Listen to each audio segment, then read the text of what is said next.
They say I might as well face the truth. Hello and welcome to Game of Moans, a Game of Thrones podcast where we're looking back at the entire show episode by episode, week by week. I am Chris Bolton. With me as always our very own mountain Mr. Mark Williams. Hello. And we're halfway through season 1, I guess. Yeah, is where we it's are. gone fast. Yeah, it has, hasn't it? These last 5 weeks have kind of flown by. Yeah, well, they have for us, and for people listening, maybe not so much, but certainly for us. Yeah, I mean, it's a bit odd for us to... Well, not odd, we record a weekly podcast anyway. But our other ones, we used to do them on kind of a cycle. So doing the same show week after week after week, this thing has just flown, hasn't it? Yeah, definitely. Yeah, which... unfortunately... Well, I mean, let's get into the episode, I guess. But unfortunately, I can't say the same for the show at this point in time. No. I feel like all of a sudden we have come to a screeching halt. Yeah. After 4 weeks of continual progression and world building and this thing just ramping up and up and up. Fucking hell, this is a boring episode. Well, I don't know. There were some bits to it which I quite liked. They certainly didn't move anything along, but there were some nice touches, I thought, which we'll come to as we go through. I mean, there's action. There's probably more action than there has been thus far. Yeah, nice couple of bits of gore as well, which is always, Well, yeah, I mean, in my notes, I've written that this episode they seem to have traded tits for gore. And they do get some tits. I was going to say, as I was writing it, all of a sudden, tits a go-go. Yeah. Like the tits came back with a vengeance towards the end of this episode. But yeah, that'll teach you to not notice us. Yeah, exactly. So, let's dive into it, I guess, then. Yeah, cool. So this is episode 5 of season 1, The Wolf and the Lion, directed by Brian Kirk, written by David Benioff and D.B. Weiss, the showrunners, which, again, kind of explains the distinct drop in pace. Yeah. Ran for 55 minutes, so kind of standard. Originally aired on May 15th, 2011.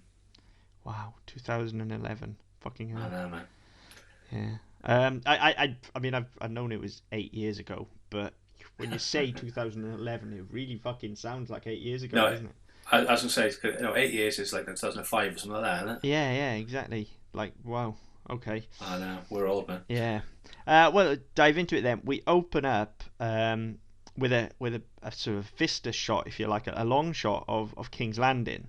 It looks fake as fuck. It does, doesn't it? And it's the thing that struck me with it. You get that straight away, and there's another scene later on which, again, looks just dodgy as fuck. Down. It'll be the same one, I can guarantee. But you get this shot, and everything just looks so bloody cheap and thrown together. Yeah. And just, as I said, it's really fake. And then you get Ned Stark stamping across the ground and on his mission to get to the body of Sahoo, which is where we really start the episode. And it just, given how much money they spend on every single one of these episodes, and I know they spent more in later years because the episodes got bigger and they had more set pieces and there were more people in them and stuff, but these episodes weren't cheap. It's not as if they were doing these for Tuppence halfpenny and they went on to spend $2 bob on the end of it. No, you're talking tens of million per episode. Yeah. And your opening shot looks fucking awful. Yeah, I mean, it looks like something from a computer game. It's dreadful. It's absolutely dreadful. I mean, really, look, if you want to do this stuff, we're in a high fantasy setting. For as much as it tries to be all sort of gritty and adult, like, this is high fantasy. Yeah. Use a fucking matte painting, for Christ's sake.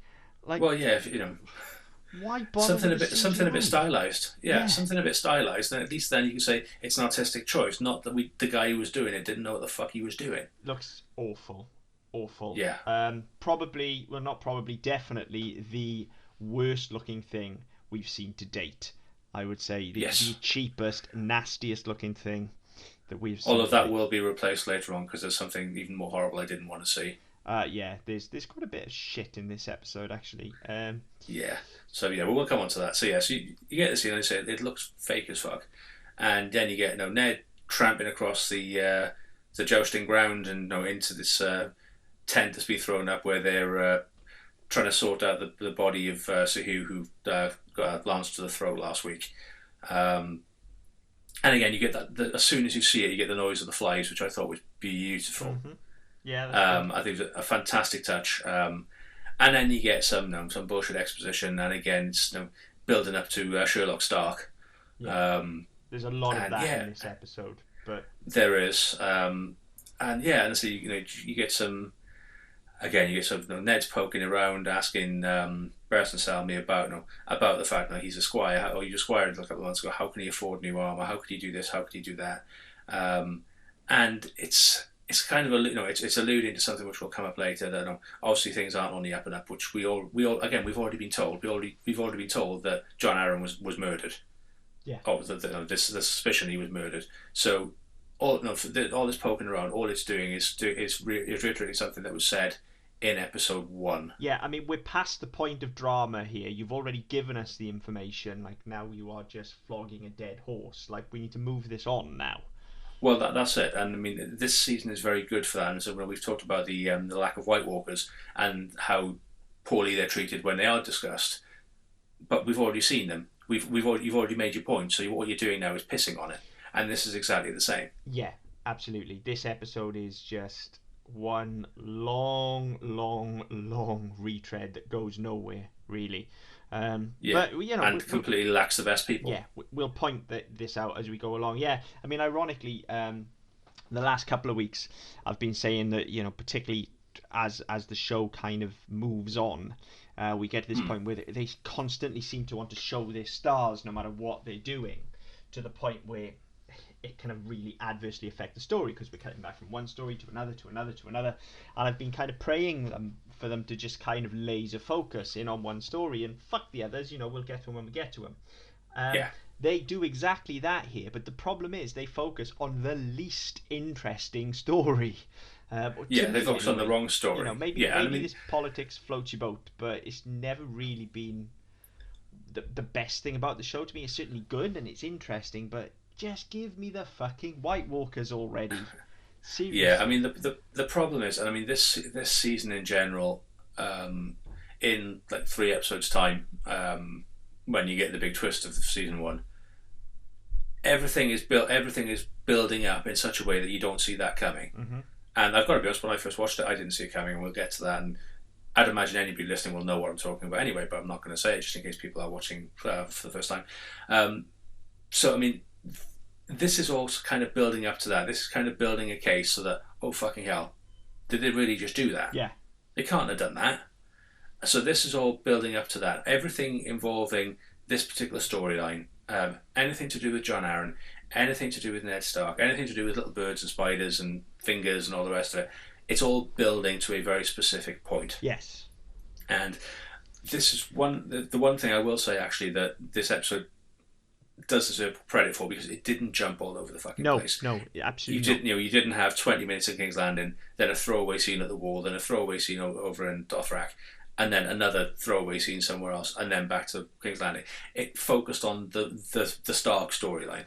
Well, it's very much, as the title says, it's Lannisters versus Stark, really. We do cut away to see Tyrion and Cat and stuff, but it is very much, it is setting up the Starks and the Lannisters as the kind of heroes and villains of the show, essentially. Oh yeah. Which in and of itself I have a problem with, because as we've already discussed, I don't think anyone's whiter than white. Game of Thrones is a show that exists in shades of grey.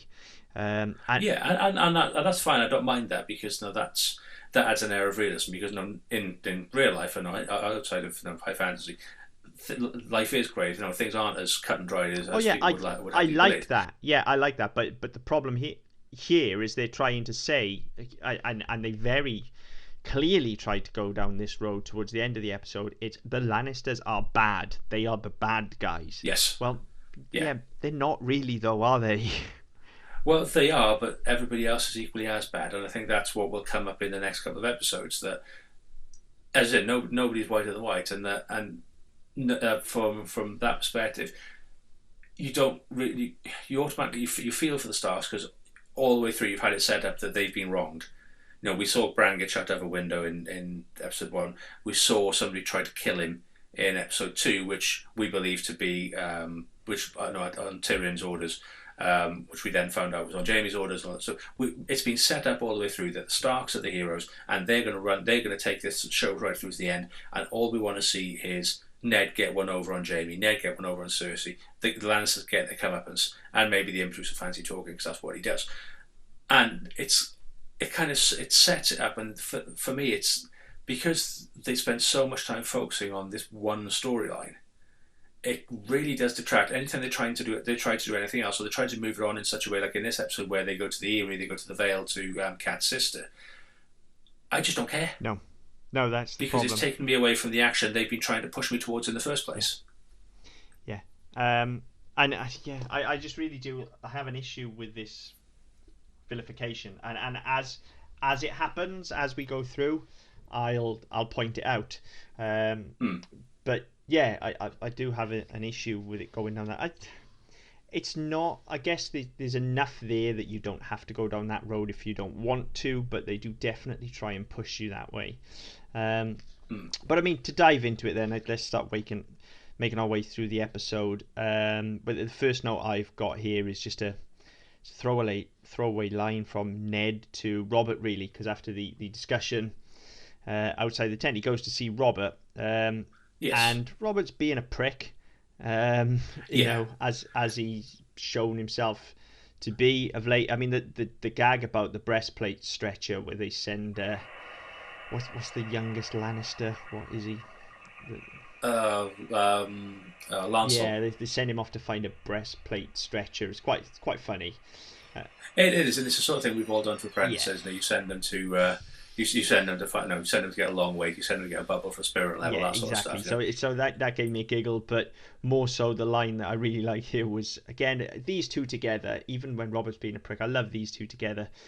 When Ned flat out tells him, "You're too fat for your armor," yes. And they're just busting each other's balls. Ned being the only person that would dare even say something like that to him. Yeah. And I mean, there's some nice points to this scene, but I mean, the one thing that bugged me again, and we've seen it with Robert before, is that for all the talk you get and for all the character work he does when he's alone with Ned, and there's a scene later on in this episode which again works quite well for scene in the episode, character. Yeah, and we'll get to it when we get there. For all of that, he gets anytime he's with Lancel or when he's with particular people.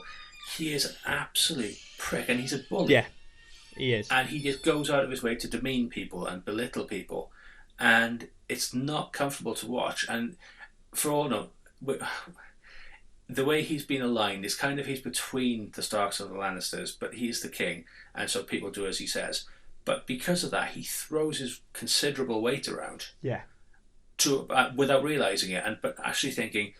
I've earned this. I deserve to be able to do this because I'm the king, and I'm the king because I've worked for it. And yeah, it's just I don't know. It just really bugs me, and he does it a couple of times. And I said we get this, the bit with Ned then, where obviously Lancel buggers off to find the breastplate stretcher, and then they start busting on each other again, and that's fine. But the bit right up into that, even Ned calls him on the fact that he's torturing Lancel. No, he's going out of his way to belittle him. And it's not becoming of him. And I like their relationship because of that as well, though. Ned will bring him back down with a bump. I do, but I think the problem I have with it is that the first couple of episodes, the way that Robert was set up was that he was this sympathetic character. He had a tortured side. He was a jolly fat man, but he had a serious side of it. And all of a sudden, he's got back to his throne. He's come away from the north where he was more in his element, he was more able to be himself, and he's playing this almost a Henry VIII caricature, a boorish, sex-obsessed bully, effectively, and it just doesn't work. With the character work they've done and they continue to try and do in certain scenes, these elements just completely undermine it. It is very disjointed, and part of that, I think maybe, as I said, there's this sort of, it's weird because you can't quite work out what direction they want to go in, but there's sort of this vilification that they're trying to achieve with the Lannisters, and I do believe they are trying to achieve it. But then I think there's also this thing that they may have in the back of their mind, and we've talked about it already, and you certainly see it towards the latter end of the show, where if you're not careful with Cersei, she just becomes a pantomime villain. And so it's almost like they thought, oh shit, hold on, we need to give Cersei something. We need a sympathetic side for her. So it's almost like they they play him up as this horrible ogre all of a sudden that she's been married to for all these years because she wants power. So she's put up with it. I don't know. That's the only reason I can possibly think for this kind of disjointed character that you get, because it is almost like two completely different characters. The way he is here and the way he is in episode 1. Yeah, and even when I say yes, okay, they're having a bit of a laugh, but he's sort of saying when Ned points out that he's still hanging out of his shirt, and he says, "Oh, yeah, I should go out and people can behold their king and behold your king, you shits," and people like that. So that's not the Robert we expect, and that's not the way he's been set up thus far. Because for everything else, I say as we talked about before, that he went to war with Mad King over Lyanna, but. No, the way that he's been set up is that everything is better, everything is safer. He's a better king, but in reality, he doesn't give a fuck. He doesn't care about the kingdom. No. He doesn't care about the people of the kingdom. He's king, and that's it. Deal with it. Yeah. So, and this particular scene shows the absolute disdain he has for people. Yeah, it's weird. His character has taken a weird turn. Yeah. And sadly, that is something we will see not just with his character, but we will see that with many characters throughout the course of the show. They will turn on a sixpence. It's just weird. The lack of joined up thinking in the writing is it's one of the biggest problems with this show. And we'll continue to call it out. And if you disagree with us, let us know. But certainly to me, it just feels like two different people have written this character and they've not spoken to each other at all. Is what it feels like. Yeah, that would. I mean, it's strange because let's say the first two episodes, the first couple of episodes were written by the showrunners. Then you had a gap last week where Robert Cogman wrote the last week's episode, and then the showrunners back to this one. But it's not even as if you can say, well, the changes come when you've had a different principal writer, because they've done the majority of the work. But yeah, it's just like they've gone, oh shit, yeah, we need to get from point A to point F. Yeah. How do we do it with the least convoluted method and the least writing and the least effort? Oh fuck, it's going to just turn through 90 degrees and it'll be fine, and nobody will notice. And I think that's the bit that bugs me, is that the character changes so much in such a short space of time that they expect people not to notice. I think they expect people not to notice a lot of things. That will be a recurring theme, I think, is they either expect people not to notice, they don't know themselves, which in some cases I genuinely think is the problem, or they just don't give a fuck, which I certainly think is the problem towards the end. More on that as we come to it. But yeah, we get this scene. It's fine. Doesn't really do anything. Then we move on to another joust, and look, it's little baby Iron Fist. Now, I love this scene. There's a bit I don't get, but I'll come to that in a sec. But the way, it's quite funny, the way he comes in, so you get the mountain again, and it's a repeated shot of the last episode where he rides along, opens his visor, gives a little sort of look towards the king, puts his visor back down and fucks off because he has no interest in doing all the formalities and that sort of shit. And then in comes Loras Tyrell, and he's flouncing around with his puffy hair and his shiny armor and all the rest of it. And yeah, he's just there, and it's supposed to be, so the women all love him. He's very low. He goes up to Sansa and gives her a rose, and she's completely smitten with the bloke, even though she's supposed to be deeply besotted with Joffrey, who she hasn't spoken to for 3 weeks, something like that. Yeah. But no, she's completely besotted with him and going to have his babies and all the rest of it. But all of a sudden, she's smitten with this new bloke, and she's don't let the mountain hurt him. He's too perfect. He's too pretty. All the rest of it, and she just turns into a swooning little teenage brat.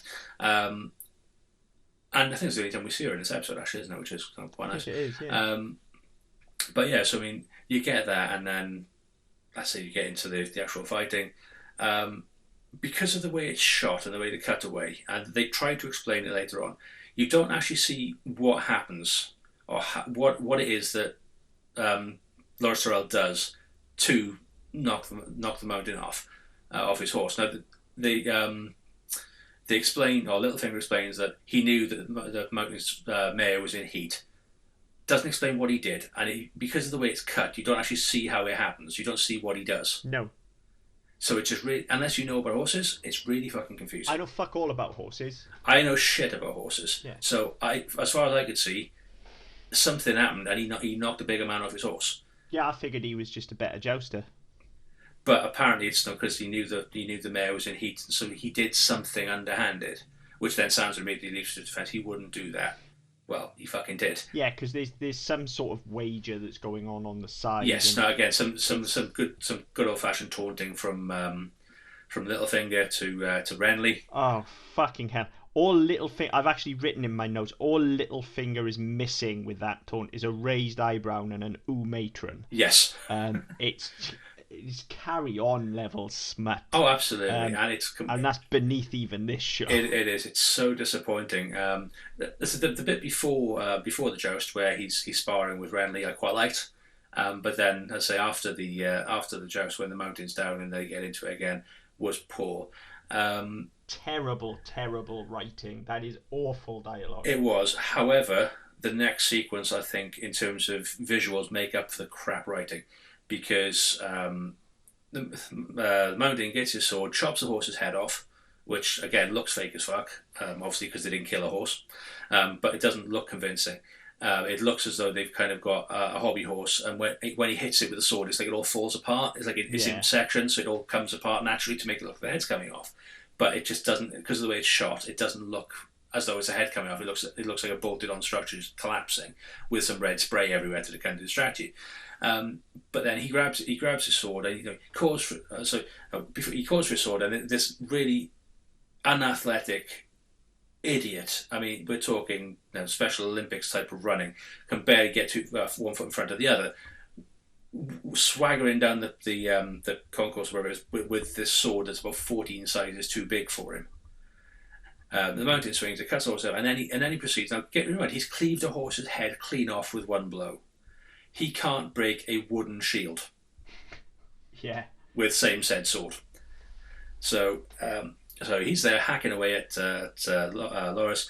The Hound says enough, let him be, and jumps down, and they get into it. And you think that having been introduced last week, there's going to be this big epic smackdown fight, and then it starts, and they have a bit of sword play, and it works out really well. It's really well choreographed. It's really well done.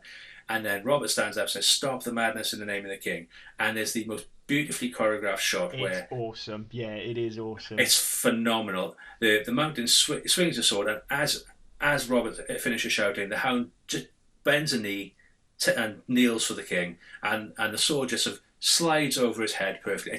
It's beautiful because it's done so well.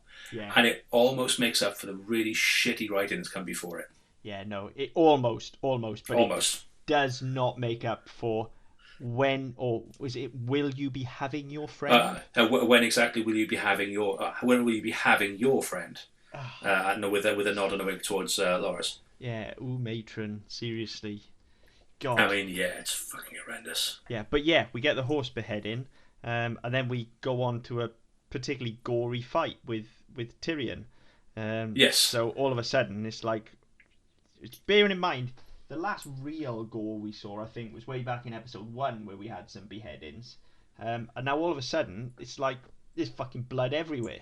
Yeah, and it's almost like Michael Bay got involved at this point and went, "Fuck off, get out of the way, I'm taking over." Yeah, this is how you do it. Yeah, this is how you do these sequences, because fuck me, people are bored. There's some lovely character work with Tyrion and with Kat as well. It's a line where they sort of take his hood off, and he says, "This isn't the King's Row. You say you were taken to we were going to Winterfell." And she says, "I did, loudly and often." And he smirks because he said, "Yeah, well played. You've got me there." Yeah. And I thought that was brilliant. And then he has to be released. They say, "Well, no, why would I do that?" And he said, "Well, I can't run away. If I run away, I'm going to die anyway. So why would I bother?"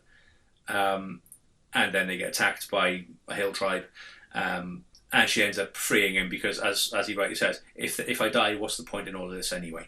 So she cuts him loose. He's torn between escaping or helping her because she's under attack, and she, as was alluded to in the last episode, no, women don't wield swords. So she has this pissy little dagger that she pulls out from somewhere. It's about the size of a finger, and she's holding it by her face, ready to be attacked. And so Tyrion's been cut loose, and he's there. It's like you get in cartoons, where the exit's over there, but the treasure's over there, and the exit's over there, but the treasure's over there, and the roof's caving in, and I can only do one or the other. Run like fuck, get on a horse and go. Be like a normal person. But But he doesn't. He stays, and he goes and he comes to Cat's aid. Somebody's about to cleave her down.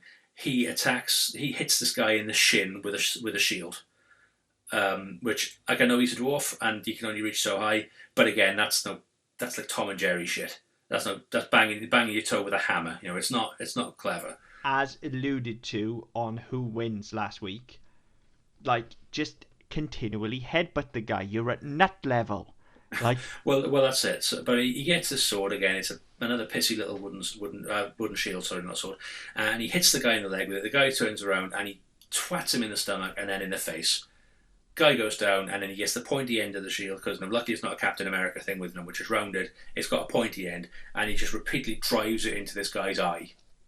And you get a nice point of view shot of the guy where he's having his face stoved in by this shield, and then you cut back to Roderick Castle getting a sword across the back, but then managed to overcome his attacker. Bronn cuts somebody's throat, and the fight is done.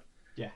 And Bronn has a moment with Tyrion. So, is that your first kill? Yes, it is. Right, you need to go and get yourself laid because there's nothing like working out that pent up aggression, but apart from like getting laid. And they look at Kat, says, "Well, I'm game if she is." And they both have a little nudging awake and a smirk and all the rest of it. And you can't tell from her portrayal whether she's supposed to have heard him or not. Yeah. Because there's no reaction. No. But you feel because they've cut away, there should be. Yeah, but there is. Yeah, as you say, there isn't anything, and I don't know whether it's just that there are some problematic politics at work in this show where gender is concerned, as we know, and yeah. I don't know whether they genuinely think of it like, oh well, if she's complicit to it, then that makes her a whore. And I know that sounds bad, but that attitude is it kind of fits with the world, show. though. Yeah. So, I mean, we'll come to it later with Theon and Ros. It's oh God, fucking yeah. God. I mean, that's coming in a few notes time. Yeah. So I mean, that's kind of the way that certainly up until this point, women are very much just portrayed. Generally with the exception of Kat, up until this point, women are just there to get fucked. Yeah. They're there to get fucked, and then if they get pregnant, we find another one because they'll raise the kids and we'll find a whore. Yeah, pretty much. So yeah, I don't know. But it's a nice moment between Bronn and Tyrion, and the rest of it ends with Tyrion telling him, "I like you." Oh, that comes a bit later on when they're right into the Vale and they get intercepted. Yeah. And again, a brilliant line in the episode. But you haven't really seen Bronn much at this point, but you get the impression those two are going to be the naughty kids at the back of the bus. Yeah, definitely. They're going to be the ones cracking jokes and letting off stink bombs and chucking shit at people. Yeah, definitely. And it works really well. I really like it. I think that for all we talked last week about Sam being a foil for Jon, I think Bronn is a very good foil for Tyrion because he's not as intelligent, but he knows it. He doesn't try to be, but at the same time, he can answer anything with some fairly he's just crude, witty. Yeah. And it works really well. And I think as we go through, possibly the next 6 seasons, and then later on not so much, but yeah, you get through it, and it just works really well. Yeah, definitely. So we have this really cool fight. And the episode looks like it's going to go somewhere, and then somebody pumps the brakes. We get Bran's history lesson, which it is just stupid high fantasy world building bullshit that we do not need. All of the information that is given to us here in one long tedious chunk could be given on the fly as each house is introduced, and we could just gloss over it each time. But no, this is fantasy, so we have to have it like this. Yeah, and it never, like half the time it doesn't come up again. It name checks all the houses, it name checks the Martells, it name checks the Tullys, it does all of that, and that's fine. We get all that, and we'll meet various people from various aspects of these houses later on.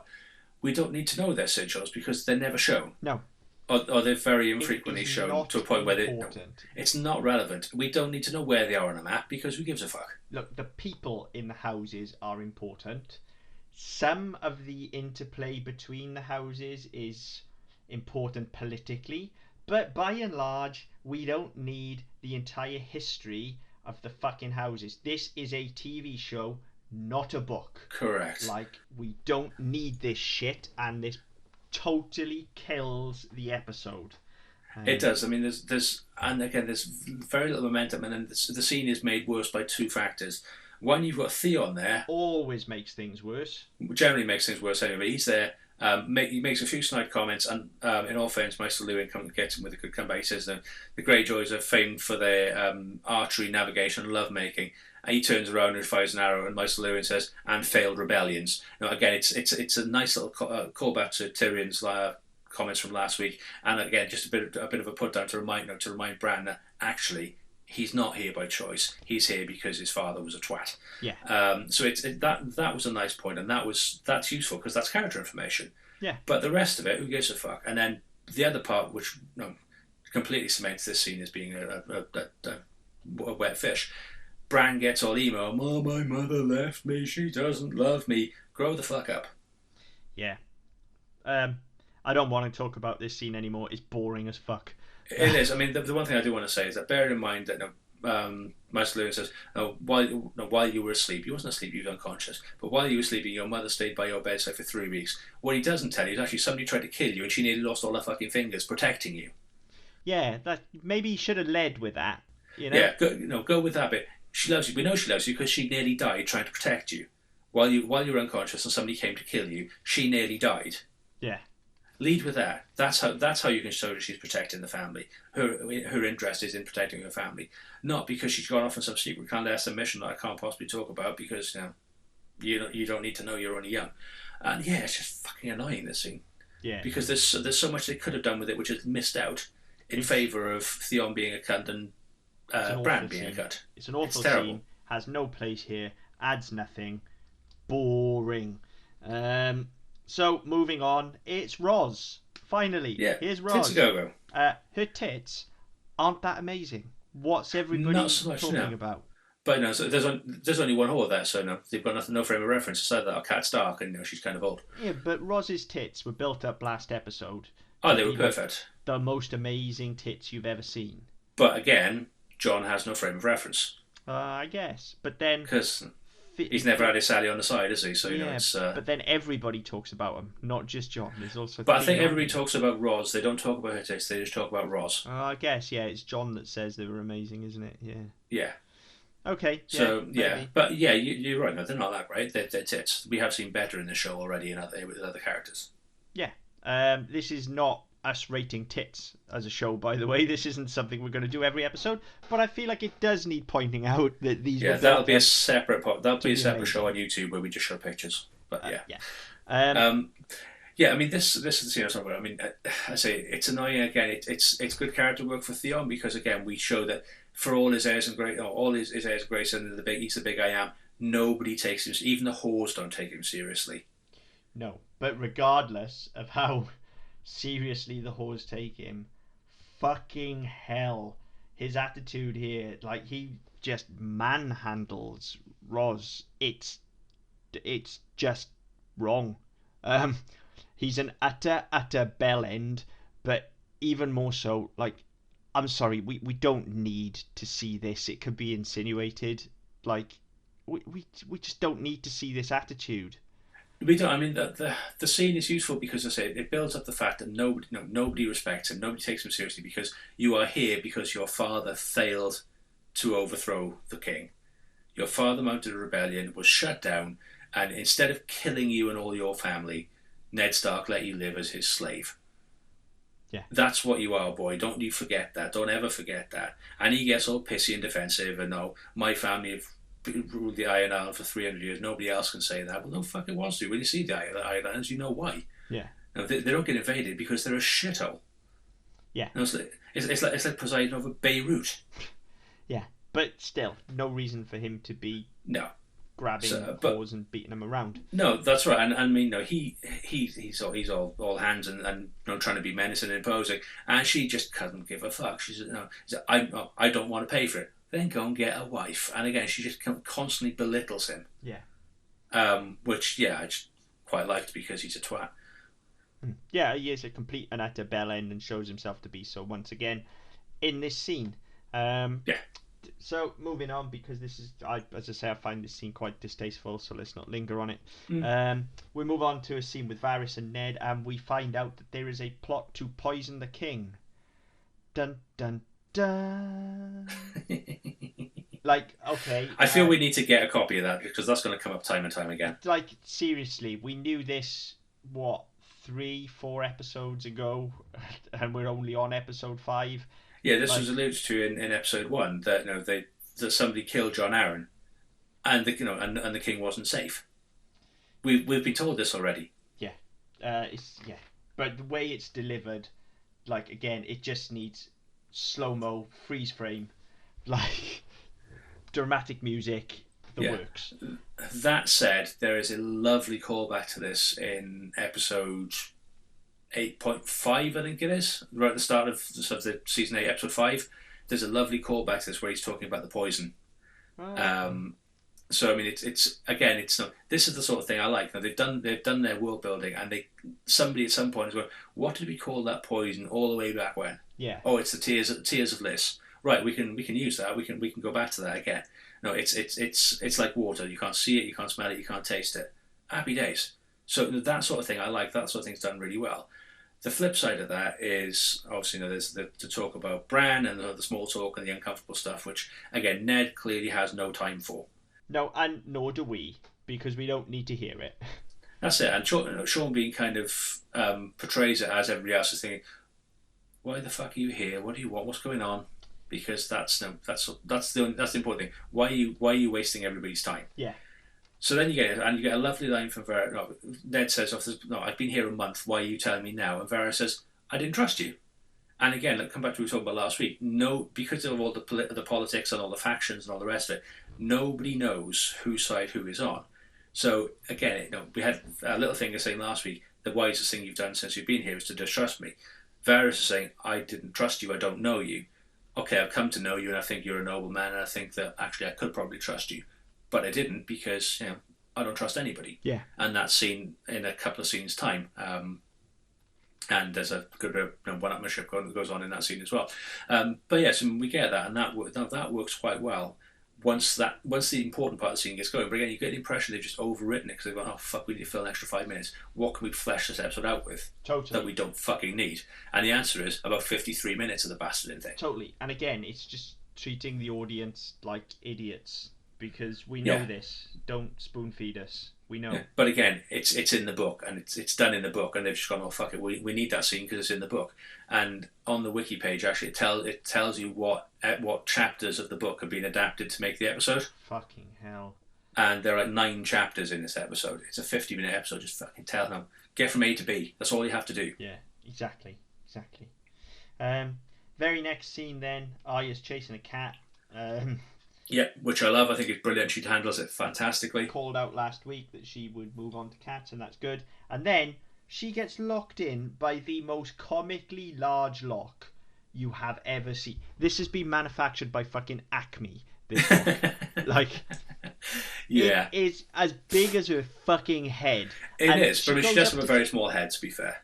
Yeah, but like she goes up to this it's kind of a grated door. It's kind of a bar system. Like, she can literally fit through the bars. Yeah, but what is the point of showing her grabbing the lock and being frustrated? She can literally squeeze straight through those but bars. There is a reason for it. And the reason is we skipped ahead of it, what happens in that scene. So before this, she chases the cat down into the dungeon. We see the dragon skulls, which Viserys says that the usurpers probably had smashed to dust. They're still there and they're fucking cool. That was great. I loved that. And then Varys is talking to the person who married Daenerys to Khal Drogo, whose name I can't remember. They're talking in fucking riddles, which really pissed me off. And then they go from talking in riddles to very explicitly saying that we can't kill this hand because he's different to the other hand for some reason. And so, they've done it, so Arya can overhear and understand it and go and warn him. But if you're going to talk in riddles all the bastarding way through, talk in riddles. If you're not going to talk in riddles, then you can be explicit. Be explicit. Don't jump around. Yeah, don't mix and match. Yeah. So that really pissed me off. And then they say, Varys locks the door. Arya goes to try and get out, and she rattles the door. you can still hear them talking. Therefore, they would be able to hear the fucking lock rattling in the door. Yeah, and also, like, literally, she doesn't have to grab the lock. You can clearly see that if she turns sideways, she can fit through the bars of that door. Correct. Easily. Even stood up at her full height, she can fit through the bars of this fucking door. Yeah. Although, to be fair, the reason they do it, I think, is so they can establish the caves and the caverns that go from that chamber down to the beach, which come. Yeah. I mean, they come up. There's so many times in the show these come up. So it's important you establish later on that there's a dungeon where skulls are kept that goes out into the bay, and you can get out in the caves and get out, and you get to freedom. So that's quite important. Except they don't fucking tell you that. No, and I agree that's quite important. And when it happened, I thought, oh yeah, that's neat. That's a neat way to establish it. But why does the door have to look like something from Alice in Wonderland? Like, why can't it be a normal-sized door with a normal-sized lock? What? Well, yeah, I go. Obviously, somebody decided that was a good look. That would have had to be manufactured. So it's not as if they had one lying around. They had a spare fence and they had a spare lock. No, that's been manufactured. I mean, that's been weathered. That's been battered. That's been aged. It's been made. Yeah, well, the reason they've made it, like, there's a story reason for it. It's where the dragons are kept, and they have to get in and out. So, But then there's a big fucking cavern that goes out to the sea. Yeah, but so you're not keeping them in anyway. But just for practicality's sake, you could have made any door, door. And bear in mind, we established last week that big scary dragons melt metal to make thrones, can also melt a metal door. Yeah. That ain't keeping them in shit. No. So that was quite annoying. Stupid. But yeah, she does get out, and then we get a great scene where she dresses the guards down. I love this. And again, it comes back to the way that Arya is set up. Yeah. And it works quite well there. Everyone's calling her boy because that'll come up later on in the series as well. But yeah, it's just, I think it's the lines when they say the guards. She said, I want to see my father. Well, I want to fuck the queen. Well, good it does me. I want to see my father. Your father's in a tavern getting pissed on by his mates. And then she said, no, my father's Hand of the King. I'm Arya Stark. And if you don't let me in, or if you lay a hand on me, he's going to take both your heads. Yeah. And again, it's again where we've seen her growing in confidence the last couple of weeks. This is absolutely a point where she's going, you know what? Fuck you. I'm Arya Stark. Fuck you. Yeah. And as great as that scene is, I think she even tops it in the next one where she's attempting to warn Ned about what she's heard down in the dungeons, and as he's basically trying to tell her to shut up, and she's running on, and she just says one of them was fat. Yeah. So who said this? I didn't see them, but I think one of them was fat. Great. Fat. Great. Yeah, brilliant. Again, Maisie Williams absolutely smashed this episode. Everything she touches these early episodes is flawless. This whole exchange is fantastic. Bearing in mind she'd have been 11 at the time. Yeah. Oh, she's superb. She's absolutely superb. It's not just the fat line either. The whole exchange, because as you say, she goes, "Oh, I think one of them may have been fat." Ned's next line, as he's looking at her confused, is, "What were you doing in the dungeons?" And without missing a beat, she just goes, "I was chasing a cat." Like the most matter-of-fact response. Yeah. Like, well, of course I was in the dungeons. That's where the cat was, Dad. You fucking moron. Why wouldn't I be down there? Yeah. That's where the cat was. It's great. She's just fantastic. She really is. I mean that again, that was handled really well. And then you get Jorah. So the head of Ned's household comes in and says, "There's a member of the Night's Watch here to see you," which is Jorah, who comes down to round up all the drunks and whatever they are from.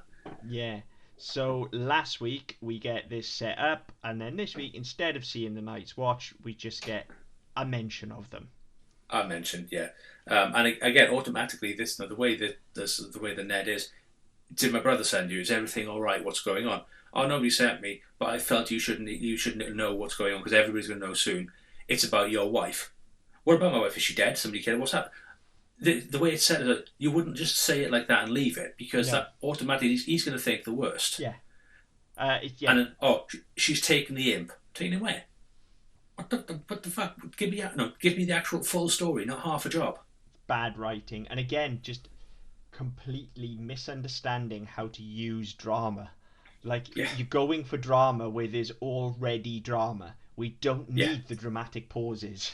Like, it's there. It's fine. Like, and you can as we've already seen, you can trust Sean Bean enough with his reactions to sell this shit. We don't need the big dramatic pause. We don't need to break that sentence up. It's just bad. It was. But again, another nice bit you had is obviously when Arya's being led away, she said, "How many guards has my father got?" "Oh, 50. You wouldn't let anyone kill him, will you?" And again, she's there. I didn't get to finish my conversation. He doesn't believe he's in danger. Yeah. But I've just heard them talking about killing him. Yeah. And again, she's she's trying to do that bit where she's trying to protect people, and obviously that will become far more important later on. But again, it just seeds it quite nicely here. She is the highlight of this episode for me. To be honest, she's the highlight of most episodes this early on. MVP of this episode, totally. So then, we move on and we're at the Eyrie, and it looks even fucking faker than King's Landing. Yeah, no, it's really annoying. I watched it a couple of weeks ago when I was watching ahead. I watched it yesterday, and I was at half an eye on that and half an eye on the on the PlayStation. I watched it during my lunch break, and I thought, fuck me, they've just gone on Photoshop, taken out the background. They've gone to a cliff and just painted off the background, and then stuck a fucking oil painting in there. It's horrendous. It looks awful.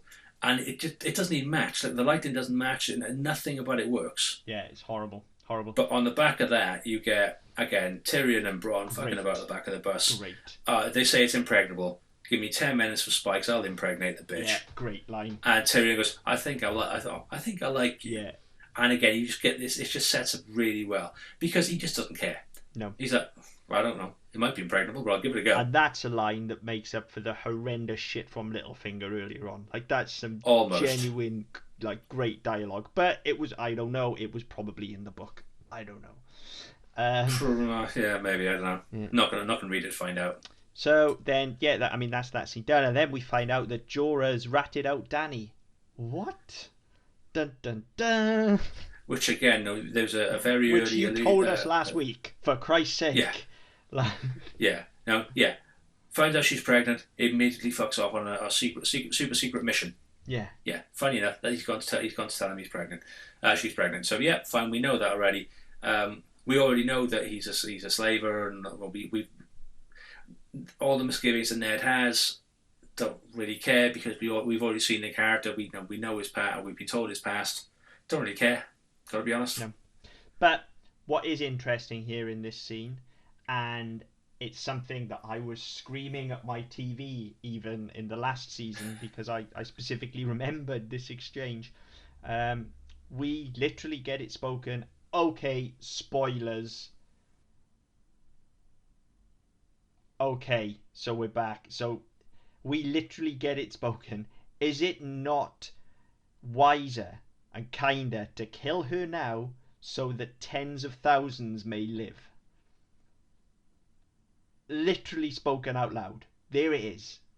And then all of these people that are banging their drum about the arc her character goes on, there it is. It's there. It's here for you. It's been there since the beginning. It was always happening. Yeah, and there are signs of it all the way through. Yeah. Oh yeah, they really are. Like, I said this in the first episode we did. I mean, I have problems with the way it was executed in the end. So do I. Huge problems. But it was always coming. But story was, it was always going to come. There was never any doubt it was going to come. It's the way it was handled I object to. But yeah, it was there, and it's clearly here, and it's been here probably in every episode. Yeah. So yeah, it's literally spoken. But again, in the scene, it's a nice scene where you've got Robert is having a massive rant at Ned. Oh, this is a stupid scene though. He ends up challenging Ned and basically saying, "Do you know what? Why don't you fuck off then?" And Ned's like, "Well, okay, I will." Yeah, I don't want to be here in the first place. Exactly. I don't want to be here. Take your stupid fucking hand, brooch. Yeah. Give it to some bird who likes shiny things. I don't care. I'm going home. Robert literally had to beg him to come in the first fucking place. Yeah, and now all of a sudden he's like, "Oh well, if you're not gonna do what I want, you might as well go." All right then. See ya. Fine. Yeah. See if I can. Thanks, mate. I can just go home. Take my daughters and I'm out of here. I am taking my ball and going home. Abso-fucking-lutely. But yeah, of course, then apparently Ned cares so much about this fucking plot that he's able to be convinced to stay by Littlefinger. What? Yeah. How? What? Where? When? Like, 5 episodes ago, didn't he just want to stay in the North and wanted nothing to do with King's Landing or the King or anything? He was quite happy just being Warden of the North. Yeah. So why does he give a shit now?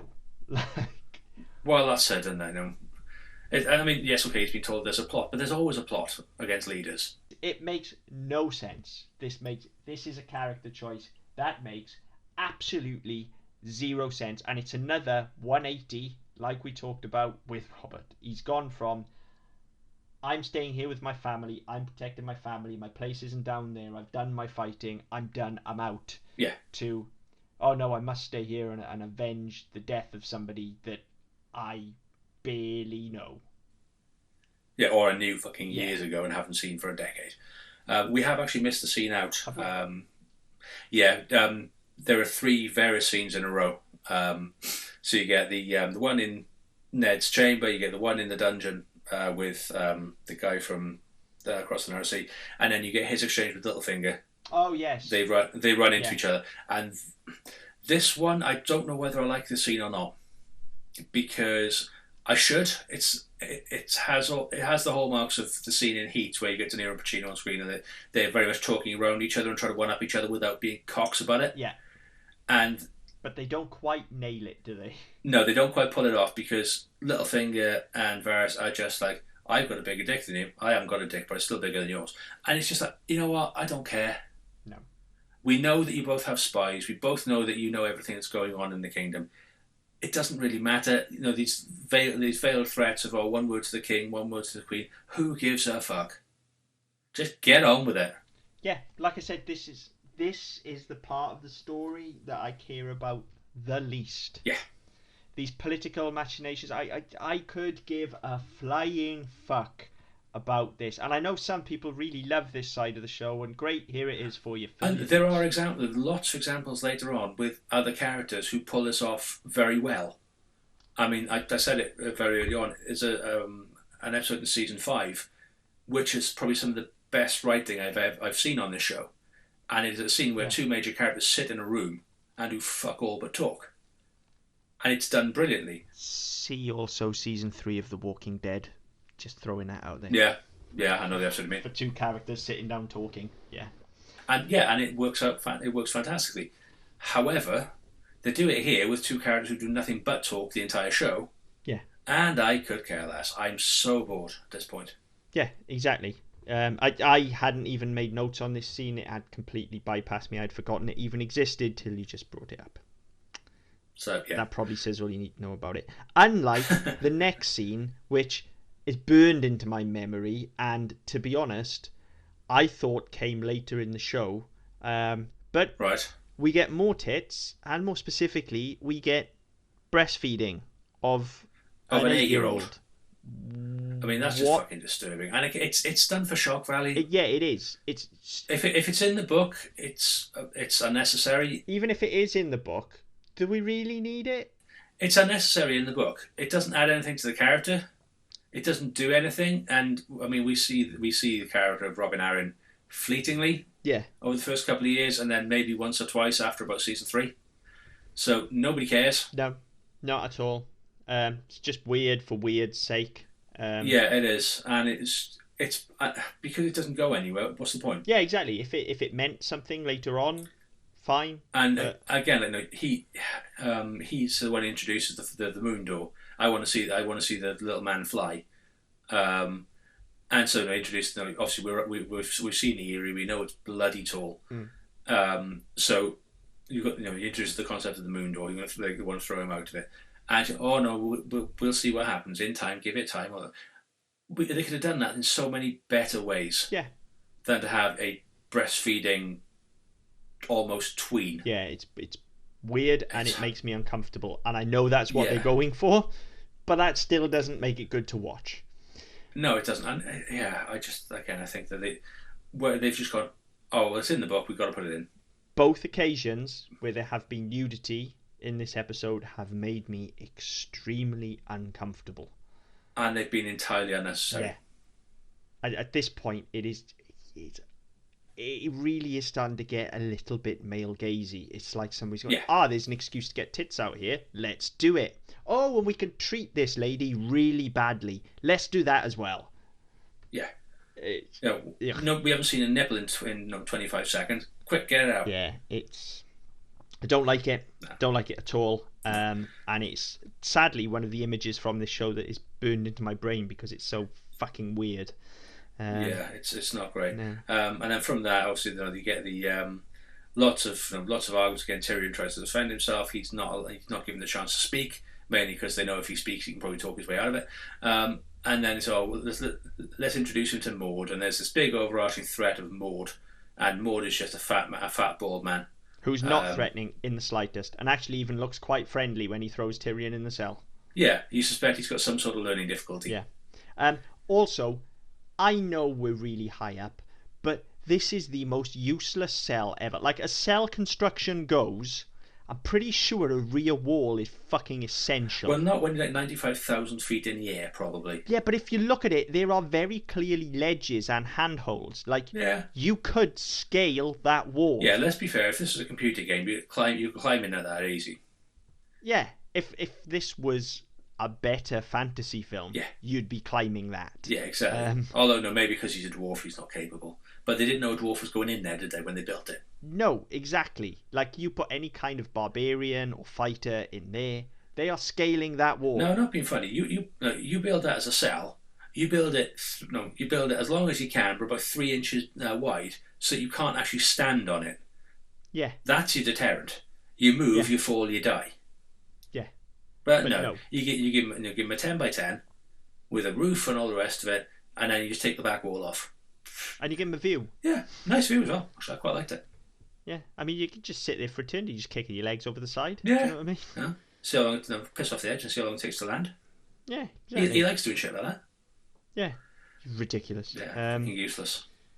But then we get back to King's Landing again. But we get probably, I think, the best scene in the episode. One of the best scenes of the show so far. Between Cersei and the King. Yeah. And it begins as talking in riddles, and then it ends up with just two characters just having a very frank conversation about their dead, loveless marriage. It does, but I mean, I think, again, the problem I had with it, and I love this scene, I think it was very beautifully handled. The problem is, again, with the writing. She is almost conciliatory for most of it. She is, but I like that about it. I do. I like that about her, but he, in return, is an absolute cock. And it's not befitting. And I know they're alluding to the fact it's a loveless marriage. It's always been a loveless marriage, and they both know it's a sham. And I'm fine with that. But again, it's just his side of the conversation doesn't seem to ring true. But again, it brings me back to what I said earlier, where you kind of feel like this is almost geared up just to let you get under Cersei's skin a bit and try to understand where she's coming from. And I think it does that very well. It does. And I think there are probably 2 or 3 episodes throughout the show which do that. Yeah. And certainly this is one. I mean, she even starts off as the bitch that we know her to be, and has a strong contender for my favourite line. I don't think it is, because I think Bronn smashes out of the park. But when she first comes in, her opening gambit is, "I'm so sorry your marriage to Ned Stark didn't work out." I mean, that's excellent. You go, girl. Yeah. excellent line. Yeah.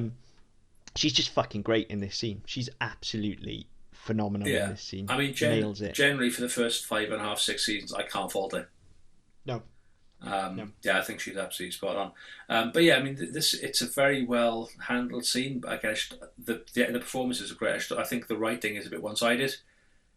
It is, but I think the performances manage to elevate what they've got, and the writing is quite direct as well. You know, there is a point where the conversation breaks and the exchange comes down to something along the lines of, was it ever really possible for us to be happy? You know, was there ever a time? I think the line is, was there ever a moment? Yeah.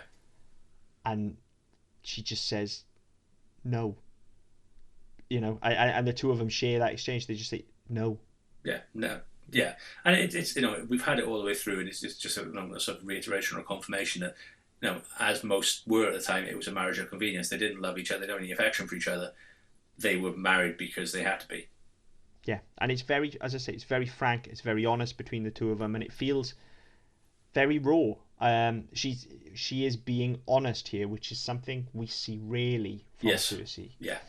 And in the back of your mind, you know it's because she knows he isn't going to be around long. That's how drama works. Why is it taking you so long to work it out? Yeah, for 4 3/4 episodes. Yeah, but that's how drama works, people. You know. Yeah. Anyway, we then get the reveal that Robert has another child. It's a girl. Yeah. No, I'm not being big funny. Whoop. Yeah. Again, as a storyline, this goes nowhere, but what a naive whore.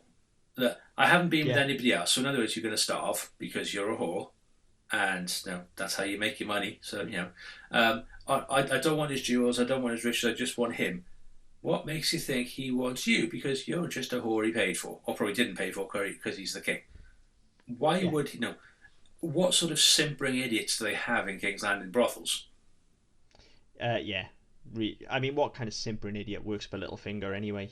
Well, yeah, true. Who, again, at this point, like, somebody needs to take whoever's writing for Littlefinger aside and give him a slap, because we've had this horrible carry-on exchange earlier, and now we get his line is "whores really sink." Yeah. How did you miss the open goal? How did you miss the open goal? Surely the line should be "whores really go down." Surely. Yeah, given what we've already had. But you're right. I mean, there are later episodes of the series, of the season, again with Littlefinger, there are just so many missteps with the writing and the dialogue. You think, well, I can see what you're trying to do with the character, but the dialogue is fucking atrocious. To a point where you just want somebody to give him a kick in the nuts. Yeah, it's horrible dialogue in this episode. Aside from the previous scene and the stuff with Arya, Bronn, and Tyrion. So really, it's just Littlefinger. Yeah, pretty much. Yeah. But yeah, I mean, again, the only thing this scene does, it shows off that actually Jon Arryn was rounding up Robert's bastards, which is now what Ned's going to start doing. So. Yeah, we got that from Gendry last week. We don't need to see that again. No, and then we get the most gratuitous tit shot in the entire show yet, as Ned is leaving the brothel. Like, the scene is done. We're done. Ned's left, and we get a full frontal shot. Yeah, like, and she cups her tits as well. Like, what? Yeah, what for? What's that for? What? It's like, did somebody yell cut, and she went, "Oh, thank fuck for that."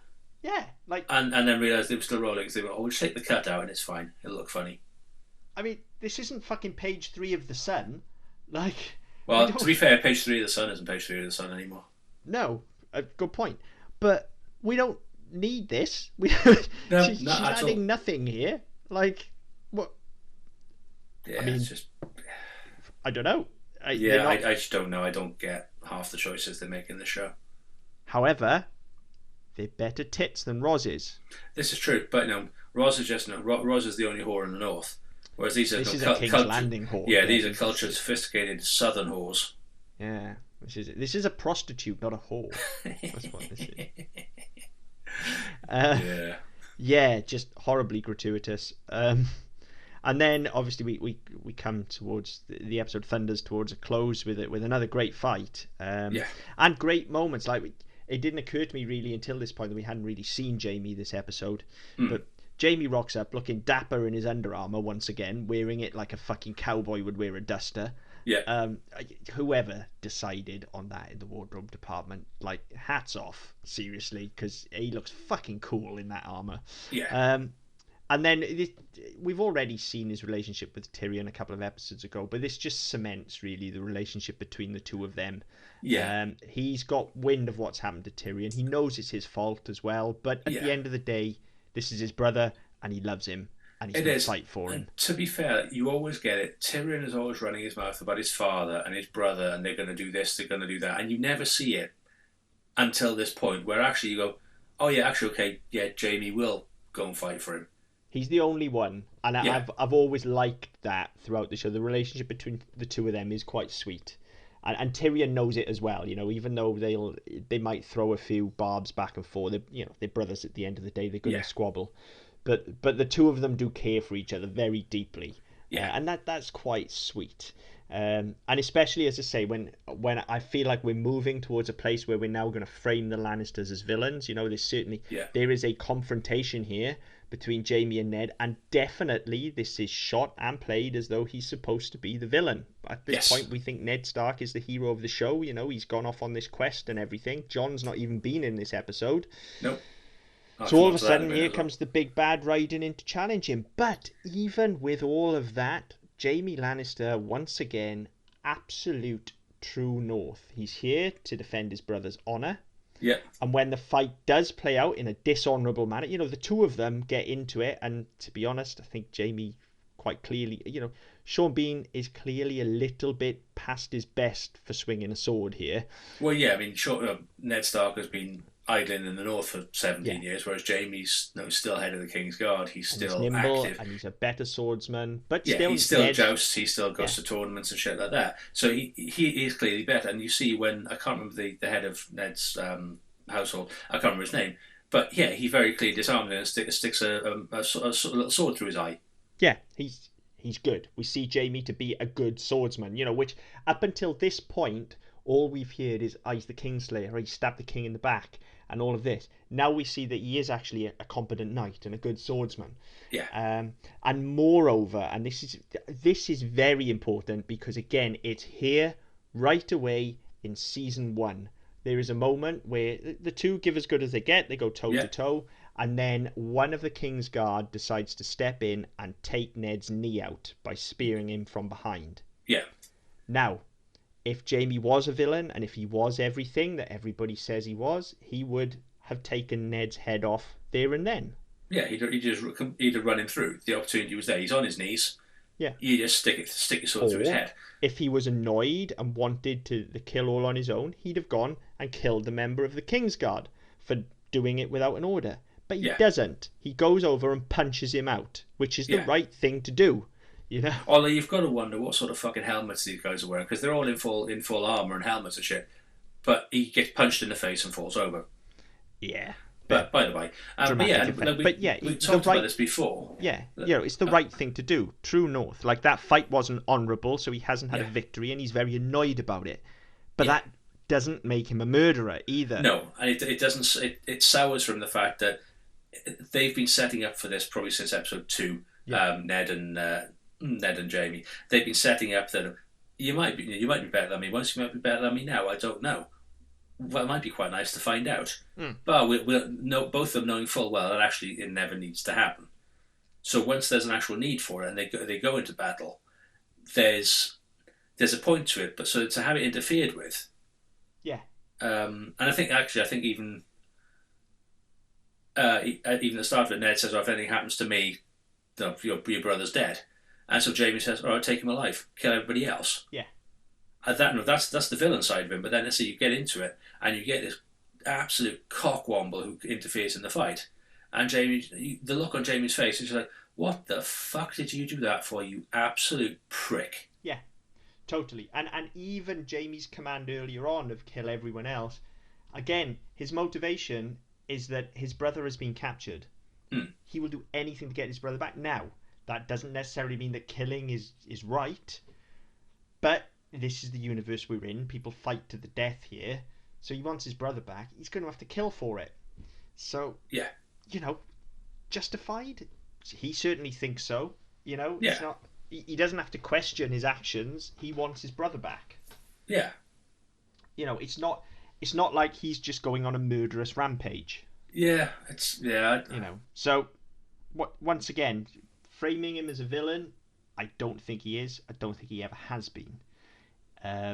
No, he just has a slightly off compass, I think, in terms of where you'd expect your hero to be. His moral compass is pointing slightly west. I don't know, and I think that as we get through the show, it starts to right itself a little bit, and you see that with the choices he makes, especially with people like Brienne of Tarth, he makes choices throughout the show where other characters are concerned, which actually make you think he's not as bad as he's not all that.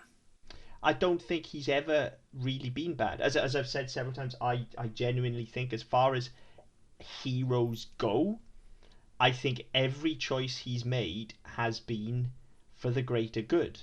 His choice here is for the greater good of his family. His choice, that led to him ultimately being called the Kingslayer, was to save thousands of people in King's Landing. The choice, he is selfless. He is. Pushing Bran out of the window, okay, yeah, that was a dick move. But Bran was being a little perv. So, other than that, he generally makes... Yes, okay, it might not be the easy choice, and it might not be perceived as what is the heroic choice, but ultimately, in the grand scheme of things, he's working for the greater good. He's not Superman. He can't save everyone, so he will. No, that's right. He will do what he can do. He's a knight at the end of the day. Yeah. I genuinely think 99.9% of the time, if not 100% of the time, if there's something I've forgotten about as we go through, I'm sure we'll pick it up. I think his choices are always consistent, and he's about the only character that I can say that for. Yeah. I think there may be one in season 8, but we'll come to that. We'll get to that when we come to it. But I think beyond that, I think you're probably right. I think he's pretty much nailed on. Yeah, totally. That's why I like him, despite most people not liking him, I think. But I do. And I will defend his actions in season 8 when we get there. So strap in for that one, folks. You can start writing your angry letters now if you want. But I will be defending him. Yeah, I mean, to be fair, that the action I think was out of character. It's probably not the one that most people are up in arms about. But yeah, we'll get to that in a couple episodes time. Yeah. So yeah, I mean that brings us to the close of the episode. Ned's on his knees. Again, that's a Ned's on his knees, and this was the point where the credits came out. I thought, oh shit, we haven't seen John, we haven't seen Danny, we haven't seen any of that. And it's the first time I realised, actually, from a story point of view, there was enough going on without jumping in and everywhere to not distract me, with the exception of a couple of scenes where we did jump around a bit, and I'll come back to one of those in a sec, which we haven't talked about. But yeah, it was just one of those. I thought, okay, fair enough. Well, if they did that consistently and up the writing quality a bit, I wouldn't actually mind. No, that's the thing. If we were able to focus on each of these story strands for an episode or so, and then move on to something else, and then try and weave them together. Yeah, then I think we'd be fine. As I say, the reason I found this episode particularly tedious is because I think there was a lot of politics here that I didn't really care about. There wasn't much character building. I actually quite like the murder mystery aspect as well, but this adds nothing new to that. This episode just kind of feels like it's treading water. It's basically, this episode is lots of boobs, lots of violence, and not much else. Winter still isn't coming. There's no... But lots of other people are. Yeah. There's no Danny, as we said. There's no John. It's odd, but yeah, it is good that at least they focused. Yeah, and that's one of the things. I mean, the episode has been largely praised for that, is that it was actually a focused episode. One thing it did, which annoyed me, was, bear in mind, we've talked how they've tried to be so slavishly faithful to their conversion of the book into a TV show. Mm-hmm. One thing that's written quite a lot about is the relationship between Renly and Loras Tyrell. Yeah. And in the books, he's Iron Fist to me. I can't call him like he's just Iron Fist now. Yeah, he was equally as annoying in that. But yeah, in the books, apparently, their relationship is never explicit. It's always alluded to. Okay. Whereas in this, you have a very explicit scene where, and I don't get why they do this in TV shows, right? Why in the living fuck would you let somebody else shave you? Yeah, that is weird, isn't it?